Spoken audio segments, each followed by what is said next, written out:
सुप्रभात विद्यार्थियों।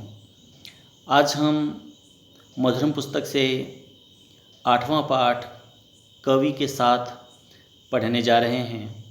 यह पाठ सामाजिक बुराइयों, मित्रता कैसे व्यक्ति से की जाए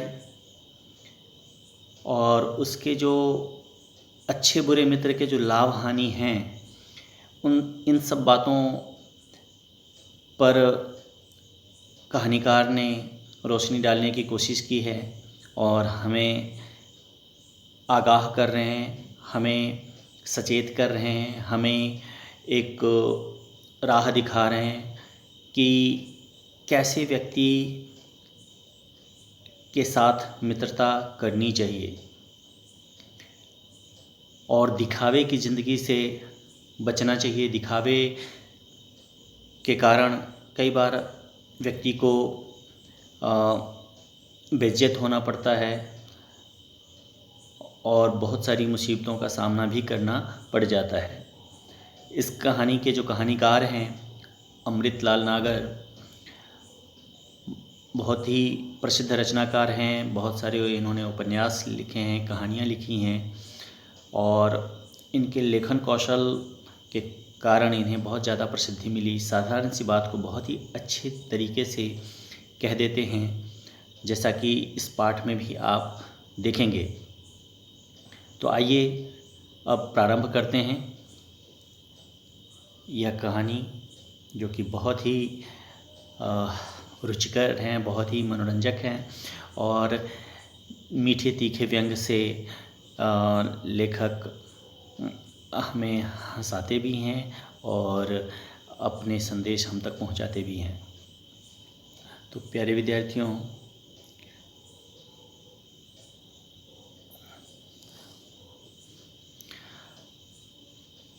कहानी कुछ इस तरह से प्रारंभ होती है।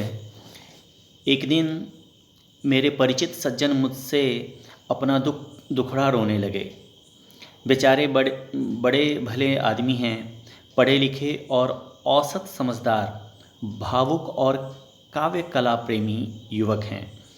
तो जो इनके परिचित हैं व्यक्ति, वो क्या है, काव्य प्रेमी हैं, यानी कविताएं, शेर व शायरी का शौक़ रखते हैं, कवि सम्मेलन में हिस्सा लेते हैं और बहुत ही भावुक व्यक्ति। सामान्य तौर पर जितने भी कलाकार लोग होते हैं वो दिल के बहुत ही नाजुक होते हैं, बहुत ही भावुक, इमोशनल होते हैं। तो यहाँ ऐसा ही इस सज्जन का भी स्वभाव है। इनके दुर्भाग्य ने इनके साथ एक व्यंग यह किया कि उनके बचपन के एक सहपाठी मित्र को अंतर्राष्ट्रीय ख्याति का कवि बना दिया। अब आज के समय में ही नहीं बल्कि सदियों से ऐसा होता रहा है कि हम अपने दुख से दुखी हो ना हो, लेकिन दूसरों के सुख से ज़रूर ज़्यादा दुखी हो जाते हैं। तो यहाँ जो उस कवि मित्र के जो मित्र हैं वो अंतर्राष्ट्रीय स्तर का, इंटरनेशनल लेवल के रचनाकार हो गए हैं और कवि सम्मेलनों में हिस्सा लेते हैं और बहुत ज़्यादा प्रसिद्धि पाली है उन्होंने। तो उनके साथ ये समय बिताते हैं और जबकि एक समय में वो एक स्कूल में भी चर्चित थे, कविताएं करते थे। वह खुद कुछ भी नहीं था। इसी संदर्भ में इन सज्जन को कवियों के संग साथ आने जाने का चस्का लग गया, यानी कि उस अंतर्राष्ट्रीय ख्यात कवि के साथ ये भी हो लिए। इनको भी रचनाएं करने का शौक़ था और इस कारण से ये उनके साथ हो लिए और सम्मेलनों में यहाँ वहाँ शामिल होते रहे। उस दिन उन्हें उदास देखकर जब मैंने बहुत कुरेदा यानी कि उकसाया कि कुछ कहो, तब वह कहना प्रारंभ करते हैं कि आपसे क्या कहें, साथ निभाने के फेर में हम तबाह हो गए और हमारा तो ठहरा कवियों का साथ गोया करेले पर नीम चढ़ गया है। कच्चे धागों में मन को बांधकर जीने वाले इन कवियों कलाकारों का साथ दुनिया दिखावे के लिए तो अवश्य गौरव का है, पर बड़े बड़े बड़े अंतर्राष्ट्रीय और स्थानीय ख्याति प्राप्त कवियों के साथ घूमते हुए देखकर लोग हमें भी उसी स्तर का रचनाकार समझते हैं और उसी तरह के जीवन जीने वाले समझते हैं, जबकि ऐसा है नहीं। मगर हमारी जो हालत है वो बहुत ही नाजुक है। अजी कहाँ तक कहें, मजबूरी यह है कि हमारे पास शेषनाग की तरह हज़ार बातें नहीं हैं। मैं बिल्कुल कम बोलने वाला और सीधा साधा इंसान हूँ। तो कवि रचनाकार जो हमारे अमृतलाल जी हैं, उनके जो ये कवि मित्र हैं वह अपने को बेहद साधारण कह रहे हैं, पर जो इनके जीवन शैली है वो साधारण है नहीं। ये दिखावे की ज़िंदगी जीना पसंद करते हैं।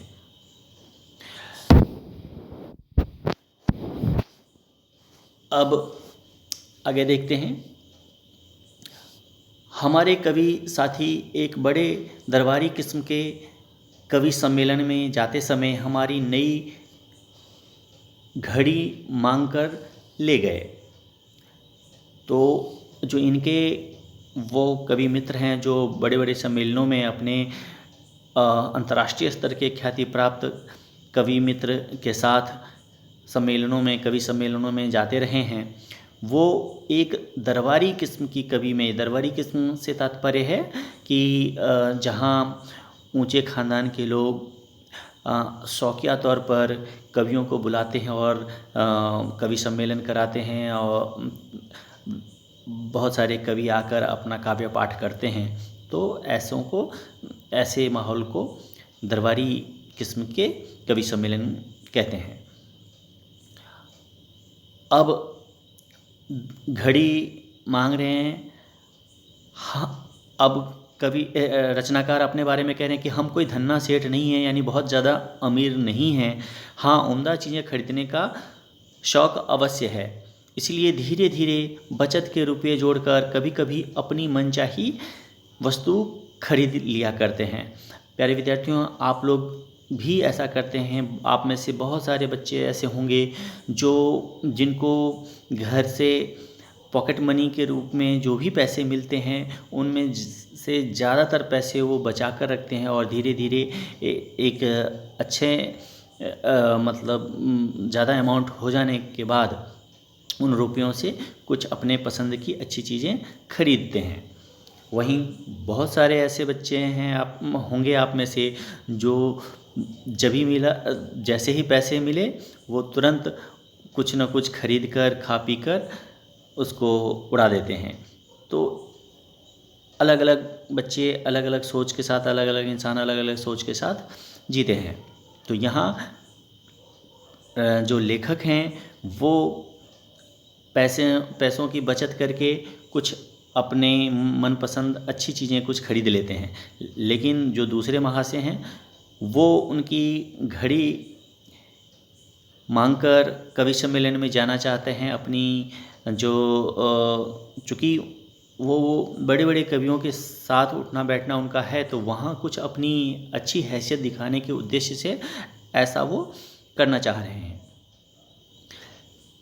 अब जो कहानीकार हैं 350 रुपये का माल अपने कवि साथी को टेम्पररी तौर पर भी सौंप देने में हमें संकोच हुआ। यानी कि जो 350 रुपये की, ये काफ़ी पुराने समय की बात है।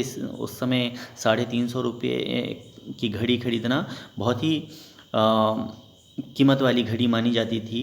तो इस कारण से अपने दोस्त को कीमती घड़ी देने में उनको संकोच हो रहा है कि कहीं कवि महोदय हैं कुछ कहीं भूल गए तो हम क्या कर लेंगे, और यहाँ आकर 100 बातें कहेंगे कि ऐसा हो गया वैसा हो गया, भूल गए, तो मैं क्या कर लूँगा। अब इसलिए कह रहे हैं कि भले ही हमें उनकी नीयत पर शक न हुआ कि वो मुझे लौटाएगा नहीं, मगर यह भय तो था ही कि वो लापरवाह व्यक्ति और मूडी हैं, कहीं भूल गए तो क्या होगा।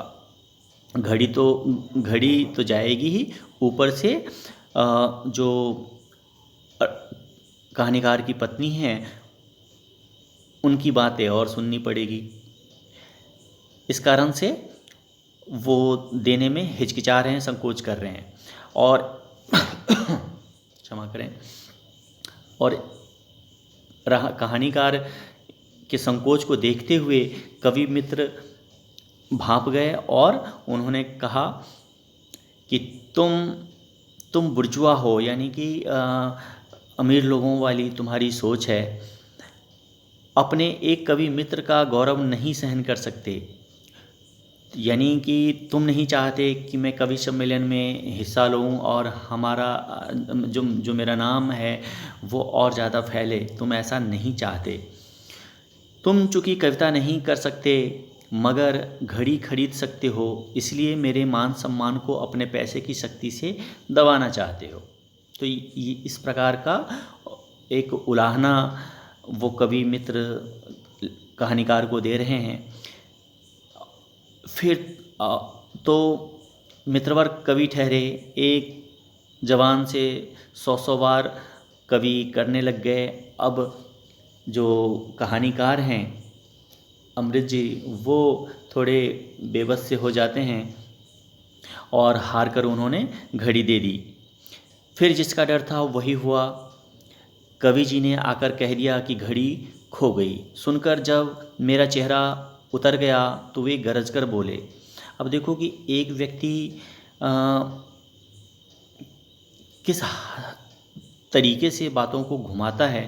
यहाँ एक तो कह रहे हैं वो कि घड़ी तुम्हारी खो गई, ऊपर से कवि के मायूस होने पर, दुखी होने पर और डांटने के लहजे में कहानीकार से कहता है, मैं ब्लड बैंक में अपना खून बेचकर ही चाहे क्यों न जमा करूं, पर तुम्हारे 450 रुपये कहीं से भी लाकर तुम्हारे मुंह पर फेंक जाऊंगा।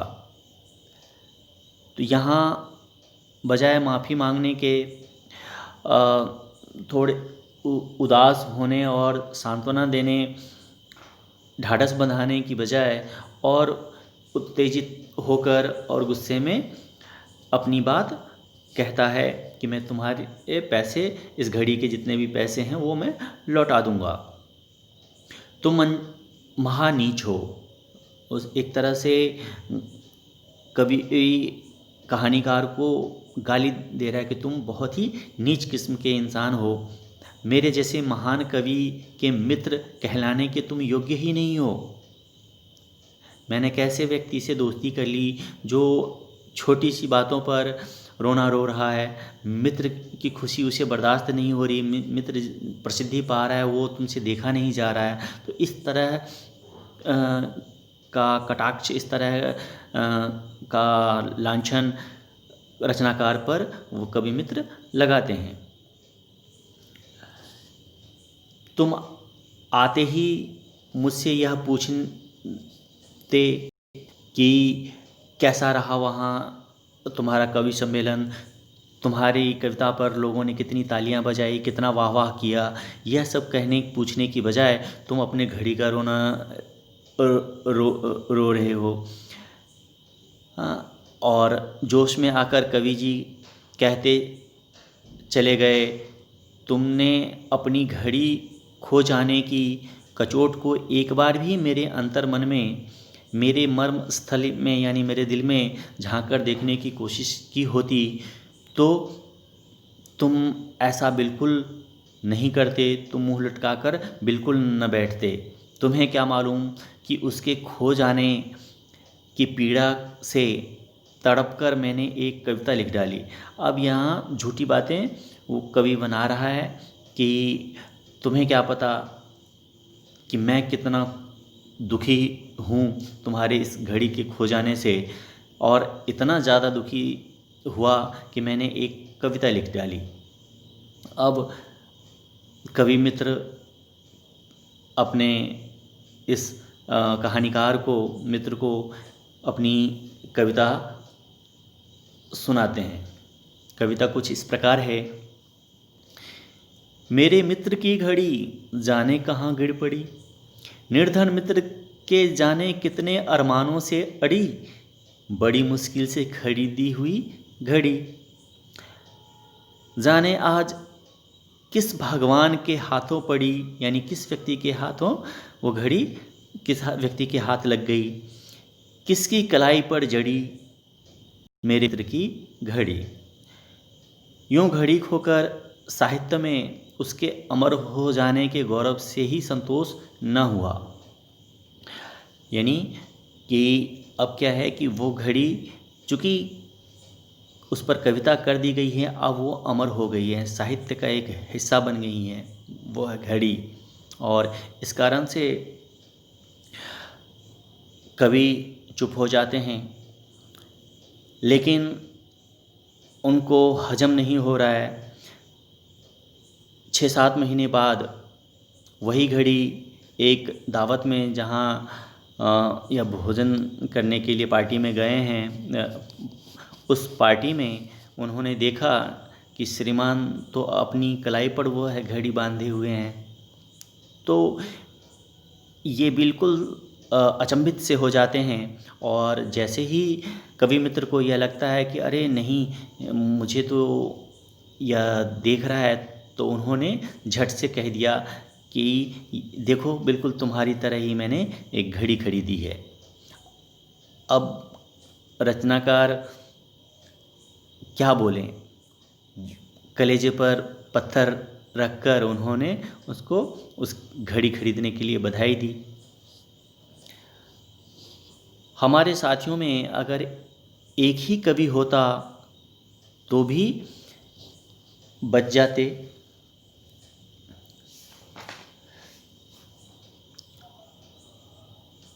अब क्या है कि जितने भी इनके कवि मित्र हैं, एक ही जो घड़ी वाले हादसा करने वाले जो कवि हैं, इनके अलावा भी कवि इस कहानीकार के बहुत सारे कवि मित्र हैं। तो वे लोग जब भी इधर आते हैं, किसी सम्मेलन में आते हैं, कवि के शहर में आते हैं, कहानीकार के शहर में आते हैं, तो वो कहीं किसी होटल में नहीं ठहरते, कहीं और नहीं ठहरते, वो कहानीकार के घर में आकर ही ठहरते हैं। और इसके पीछे क्या कारण हो सकता है? ज़्यादातर जो कवि होते हैं, रचनाकार होते हैं, वे थोड़े कंजूस किस्म के होते हैं। और इस कारण से होटल में कौन बिल फूंके, कौन इतना खर्चा करे, तो चलो इस बहाने कि पैसे की बचत हो जाएगी, और दूसरा कि मित्र से मिल भी लेंगे। तो इन उद्देश्यों को देखते हुए वे सारे मित्र इनके घर आते हैं। और इसी कारण से जब बहुत सारे मित्र अतिथि स्वरूप घर आएंगे, तो आप उनका स्वागत करेंगे, खान पान करेंगे, उनकी ज़रूरतों को उस वक्त पूरा करेंगे, तो इसमें तो खर्चा होगा ही। और इसी कारण से जो कहानीकार हैं, उनकी जो आर्थिक स्थिति है वो खुश्क हो जाती हैं, थोड़ी ढीली सी हो जाती हैं, आर्थिक स्थिति खराब सी हो जाती हैं। सहपाठी के यहाँ ठहरना वे लोग पसंद करते हैं, यानी कहानीकार के यहाँ ठहरना पसंद करते हैं। और साथ ही वे कवि महोदय यह कहकर अपने प्रशंसकों से भरे दरबार में बड़े प्रेम से हमारी ओर देखते हैं कि देखो ये है मेरा मित्र, मैं किसी होटल या अन्यत्र नहीं ठहरता, इसी मित्र के यहाँ मैं ठहरता हूँ। जबकि दिक्कतें होती हैं, अब एक तरफ वो बड़ाई कर रहा है, दूसरी तरफ बुराई भी कर रहा है कि जब मैं अपने इस मित्र के यहाँ जाता हूँ तो दिक्कतें तो होती हैं, लेकिन फिर भी मैं यहाँ ठहरता हूँ। तो एक तरह का एहसान ही वो जताते हैं, जबकि उनको एहसानमंद होना चाहिए, लेकिन वो एहसानमंद ना होकर के एहसान दिखाते हैं कि मैं अपने इस मित्र पर, गरीब मित्र पर तरस खाता हूँ, या ये कह लो कि एहसान कर रहा हूँ मैं इसके यहाँ जाकर। तो ऐसे लोग आपको मिलते हैं, आप ही का खाकर आप ही को गाली देते हैं। तो यहाँ इन कहानीकार के बहुत सारे मित्र ऐसे हैं जो इस तरह का बर्ताव करते हैं। प्यारे विद्यार्थियों, आप लोग ऐसा बिल्कुल न करें, कृतज्ञ न बने, एहसान फरामोश न बने। हमेशा किसी से किसी भी प्रकार की सहायता आपको मिले तो उसके लिए दिल से उसको धन्यवाद कहना न भूलें, और जहाँ तक संभव हो उसका एहसानमंद रहें और उसकी भी मदद करने की चेष्टा करें। तभी आप एक बेहतर इंसान कहलाएंगे, अन्यथा आप भी एहसान फरामोश कहलाएंगे, आप मतलबी कहलाएंगे। जो अब यहाँ इनके सारे मित्र कुछ इसी तरह के हैं। जो कोई घड़ी लेकर कहता है कि खो गई, कोई मित्र आकर कहता है कि अरे दिक्कतें तो हुई पर मैं अपने मित्र के यहाँ ही ठहरता हूँ। तो इस तरीके से कहानीकार के जो मित्र हैं वो धूर्त किस्म के हैं। तो ऐसे दोस्तों से थोड़ा बचें, सामान्य दूरी बनाकर चलें। आपको मिलेंगे बहुत सारे मतलबी दोस्त मिलेंगे जो परीक्षा के वक्त या किसी ज़रूरत के वक्त आपसे दोस्ती करेंगे, आपसे नोट्स लेंगे, नोटबुक लेंगे, बुक्स लेंगे, कई बार पैसे भी आपसे मांगेंगे। लेकिन जैसे ही मतलब निकल गया तो फिर वो आपको ठेंगा दिखाएंगे, आपको बाय बाय करेंगे। तो मित्रों की पहचान करें कि किससे हम किस हद तक के। हाँ, सामान्य स्थिति में आप सबसे हेलो हाय रखें, सबसे बातें करें, लेकिन जो एक मित्र जिसे आप कह सकें, जिस पर आप पूरी तरह से भरोसा कर सकें, ऐसे मित्रों को बहुत ही सोच समझकर अपना बनाएं। कुछ भी कहने करने से पहले ज़रूर सोच विचार कर लें, जांच परख कर लें कि वो आपके मित्र बनने के लायक है या नहीं है। नहीं है, केवल आपको उसमें स्वार्थ दिखाई दे रहा है कि वह स्वार्थी है, मतलबी है, तो ऐसे लोगों से आप एक सामान्य दूरी बना लें बजाय नुकसान सहने के। तो प्यारे विद्यार्थियों, उम्मीद करता हूँ कि इस पाठ से आप लोगों ने अवश्य सीखा होगा कि हमें कैसे लोगों को अपना दोस्त बनाना चाहिए, जिस पर आप पूरा भरोसा कर सकें।